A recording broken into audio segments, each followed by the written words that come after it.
चित्रपटसृष्टीत काही प्रेमकथा अशा असतात ज्या कधीच लग्नापर्यंत पोहोचत नाहीत, पण तरीही त्या नात्याची सावली आयुष्यभर मनावर राहते.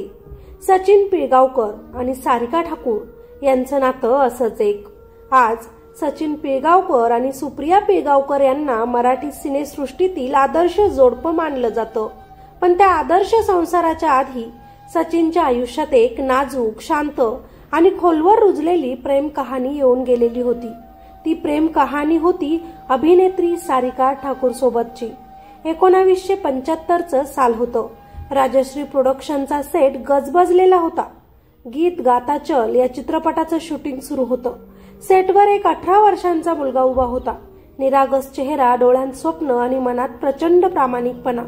हा मुलगा म्हणजे सचिन पिळगावकर. बाल कलाकार म्हणून अनेक वर्षांचा अनुभव असूनही प्रमुख भूमिकेचा हा त्याचा पहिलाच मोठा टप्पा होता. समोर होती ती वयानं थोडीशी लहान पण आयुष्याच्या चटक्यांमुळे वेळेआधीच प्रौढ झालेली अभिनेत्री सारिका ठाकूर. तिच्या डोळ्यांत एक वेगळाच थकवा होता जो लहान वयातच जबाबदाऱ्या उचललेल्या मुलांमध्ये दिसतो.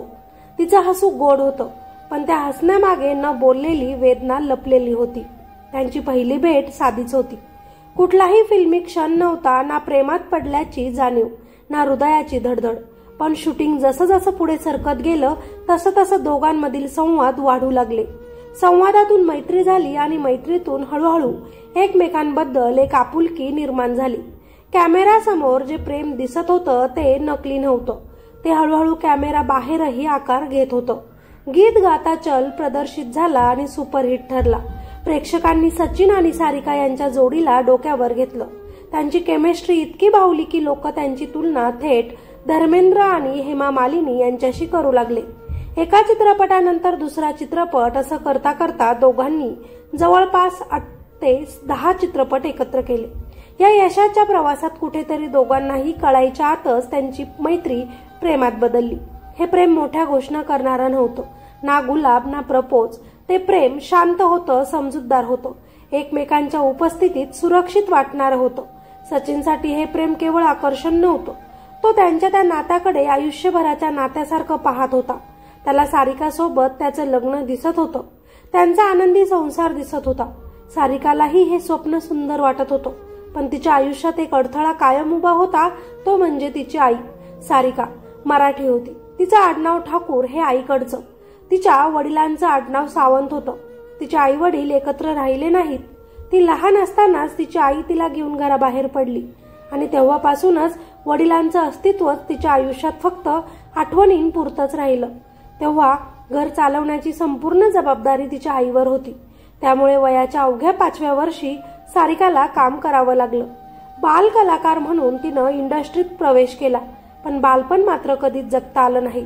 तिची आई तिच्यासाठी सगळं होती, त्यामुळे आईचा शब्द तिच्यासाठी अंतिम होता. जेव्हा सचिन आणि सारिका यांच्या प्रेमाच्या चर्चा बाहेर रंगू लागल्या तेव्हा सारिकाच्या आईला वाटत होतं की सचिन सोबतचं नातं सारिकाच्या करिअरसाठी धोकादायक ठरेल. लग्न, प्रेम या गोष्टींमुळे तिची मुलगी आपल्या करिअरपासून मागे पडेल, पैसा येणार नाही अशी भीती तिला सतावत होती. म्हणून तिने मुलगी सारिकाला सचिनपासून दूर राहण्यास सांगितले. तिच्या आईची भीती हळूहळू त्यांच्या नात्यात दुरावा निर्माण करू लागली. याच काळात सचिन लव्ह स्टोरी या इंग्रजी चित्रपटावर आधारित एका कथेनं भारावून गेला. त्यानं राजश्री प्रोडक्शनचे राजा बाबूंना ही कथा मराठीत आणि हिंदीत आणण्याची कल्पना सांगितली. कथा नायिका प्रधान होती.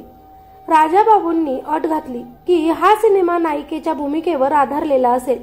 सचिन क्षणाचाही विचार न करता म्हणाला, हरकत नाही, नायिकेची भूमिका सारिकाच करणार आहे. या आत्मविश्वासातून आखी ओके झरोकोसे या चित्रपटाची सुरुवात झाली.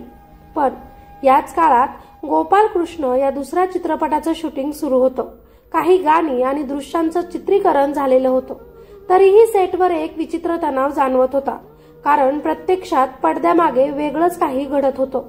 सारिकाच्या आईनं थेट राजश्री प्रोडक्शनच्या कार्यालयात जाऊन मागणी केली, आम्हाला सचिन सोबत काम करायचं नाही, हिरो दुसरा घ्या, त्याला बदला.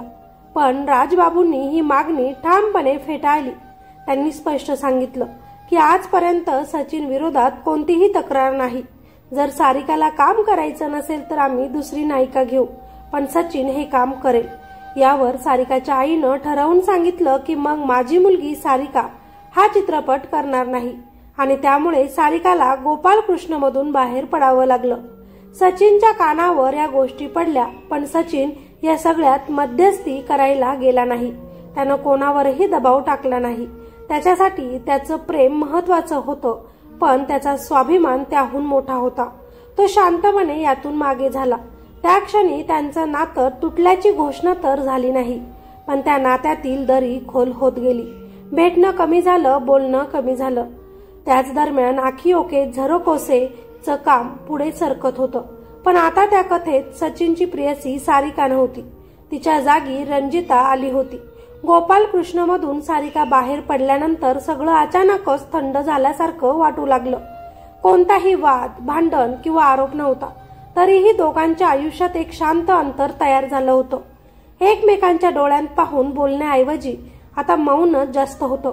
सचिन कामात स्वतःला झोकून देत होता. त्याच्यासाठी अभिनय हेच आता उत्तर होतं. आखिओके झरोकोसे या चित्रपटाचं शूटिंग पूर्णत्वाकडे जात होतं.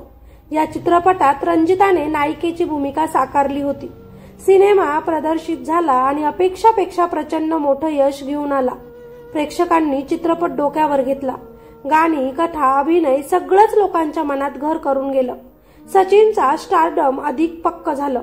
पण या यशाच्या गर्दीतही त्याच्या मनाच्या एका कोपऱ्यात सारिकाची आठवण शांतपणे उभी होती.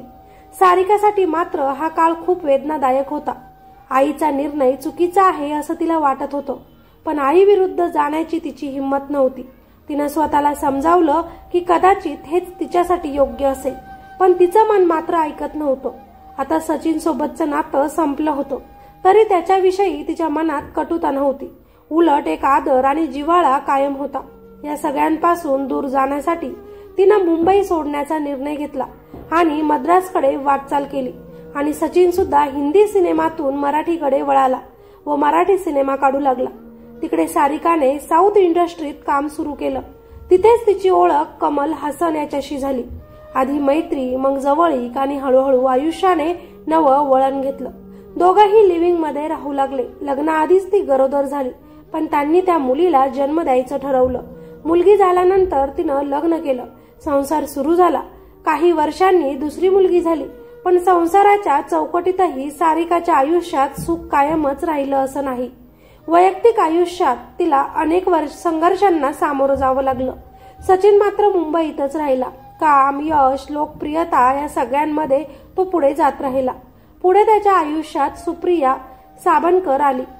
त्यांचं लग्न झालं. सुप्रिया त्याच्या आयुष्यात स्थैर्य घेऊन आली. प्रेम, मैत्री, समजूतदारपणा आणि विश्वास यावर आधारलेला संसार त्यांनी उभारला. लोकांनी त्यांना आदर्श जोडी म्हणून स्वीकारलं. पण आयुष्य कितीही पुढे गेलं तरी भूतकाळ पूर्णपणे मिटत नाही. तो फक्त आठवणींच्या रूपात बदलतो. या सगळ्या वर्षात सचिन आणि सारिका यांचा संपर्क पूर्णपणे तुटला नव्हता. नातं संपलं होतं, पण मैत्री शिल्लक होती. एकमेकांच्या आयुष्याबद्दल काळजी होती. एकदा सारिका मुंबईत आली असताना तिनं सचिनला फोन केला. तिच्या मनात एक जुनी इच्छा पुन्हा जागी झाली होती. तिच्या वडिलांना भेटण्याची. लहानपणीच तुटलेलं नातं, ज्याची ओळखही धुसर होती, ते पुन्हा जोडायची तिची इच्छा होती.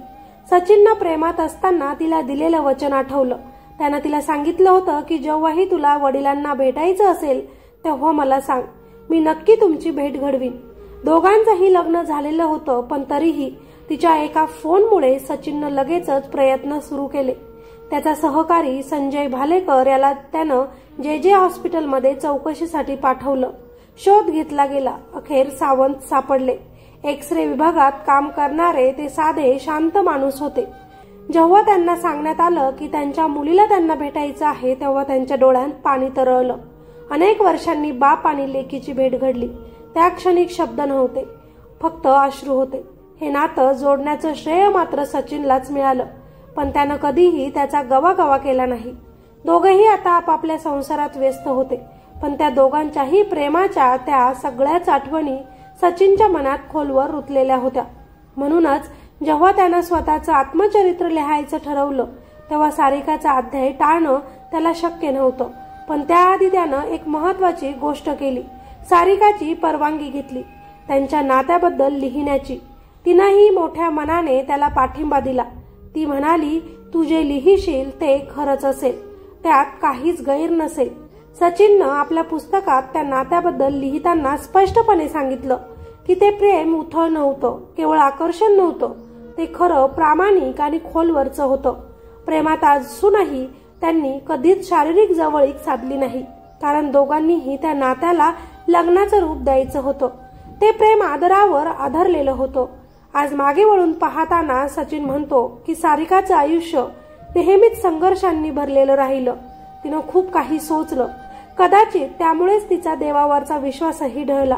पण त्यांच्या नात्यातील मैत्री, आदर आणि आठवणी कधीच संपल्या नाहीत.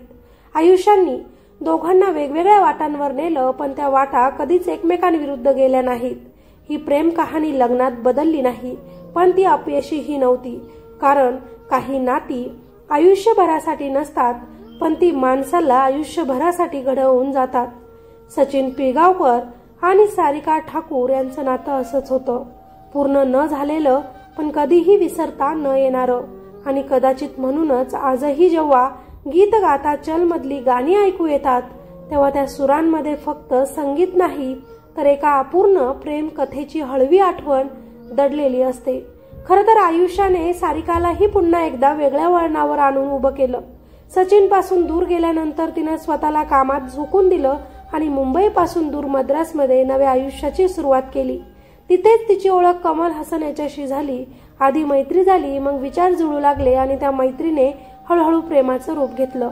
या नात्यात सारिकाला आधार मिळत होता, समजून घेणारा सोबती मिळत होता. समाजाच्या चौकटीपेक्षा वेगळं आयुष्य तिनं स्वीकारलं. लग्नाआधीच ती आई झाली. त्या काळात हा निर्णय धाडसी होता, पण सारिकाने तो पूर्ण आत्मविश्वासाने घेतला. पहिल्या मुलीचा जन्म झाल्यावर तिचं आयुष्य पूर्णपणे बदलून गेलं.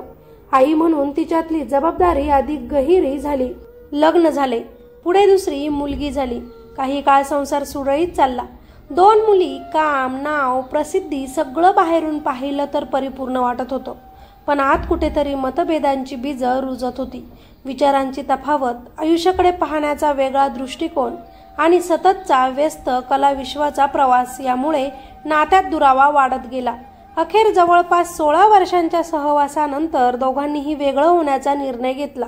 कोणताही गदारोळ न करता, एकमेकांवर आरोप न करता, फक्त वास्तव्य स्वीकारत त्यांनी घटस्फोट घेतला. घटस्फोटानंतर सारिकाने पुन्हा स्वतःकडे वळून पाहिलं. तिने पुन्हा लग्न केलं नाही. मुंबईत राहून तिनं एक शांत, स्वावलंबी आयुष्य स्वीकारलं. लाईमलाईट पासून दूर राहणं, स्वतःचा वेळ स्वतःसाठी राखणं आणि आयुष्याचा वेग स्वतः ठरवणं तिनं शिकून घेतलं. तिच्यासाठी आता प्रसिद्धीपेक्षा मानसिक शांतता अधिक महत्वाची झाली होती. मुली मोठ्या होत गेल्या. मोठी मुलगी श्रुती हासन अभिनय आणि संगीत क्षेत्रात आपलं वेगळं स्थान निर्माण करू लागली. ती केवळ प्रसिद्ध कलाकाराची मुलगी म्हणून नव्हे, तर स्वतःच्या मेहनतीवर उभी राहिलेली व्यक्ती म्हणून ओळखली जाऊ लागली. धाकटी मुलगी अक्षरा हासन अधिक अंतर्मुख होती. अभिनयासोबत लेखन, दिग्दर्शन आणि कला यांकडे तिचा ओढ होता. दोघांनाही आईनं एकच गोष्ट शिकवली, स्वतःचं आयुष्य स्वतःच्या अटीवर जगायचं. आई म्हणून सारिकाने त्यांना प्रसिद्धीपेक्षा माणूस म्हणून मजबूत केलं. अपयश स्वीकारायला, प्रश्न विचारायला आणि स्वतःसाठी उभं राहायला शिकवलं. आजही तिच्या दोन्हीही मुली आपल्या आईबद्दल आदराने बोलतात. घटस्फोटानंतरही कुटुंब म्हणून त्यांच्यातील नातं तुटलं नाही, फक्त त्यांचं स्वरूप बदललं. आज सारिका मुंबईत एकटी राहते. आयुष्याच्या प्रत्येक टप्प्यावर तिनं वेगवेगळ्या भूमिका निभावल्या. बाल कलाकार, प्रेमातली तरुणी, आई, पत्नी, घटस्फोटित स्त्री आणि शेवटी स्वतःची ओळख शोधणारी एक स्वतंत्र व्यक्ती. तिच्या आयुष्यात अनेक नाती आली. काही पूर्ण झाली, काही अपूर्ण राहिली, पण प्रत्येक नात्यानं तिला घडवलं. आणि कदाचित म्हणूनच तिच्या आयुष्याकडे पाहिलं की जाणवतं, सारिका आणि सचिन यांच्या पवित्र प्रेमाबद्दल तुम्हाला माहिती होतं का? त्यांच्या अधुरी प्रेम कहाणीवर तुम्हीही तुमचे मत नक्कीच मांडा. त्यांच्याबद्दल तुम्हाला काय वाटतं ते नक्कीच खाली कॉमेंटमध्ये सांगा. बाकी माहिती आवडली असेल तर लाईक करा आणि चॅनलवर नवीन असाल तर आपल्या चॅनलला सबस्क्राईब करायचं अजिबात विसरू नका. भेटूया अशाच एका माहितीपूर्ण व्हिडिओमध्ये. तोपर्यंत स्वतःची काळजी घ्या.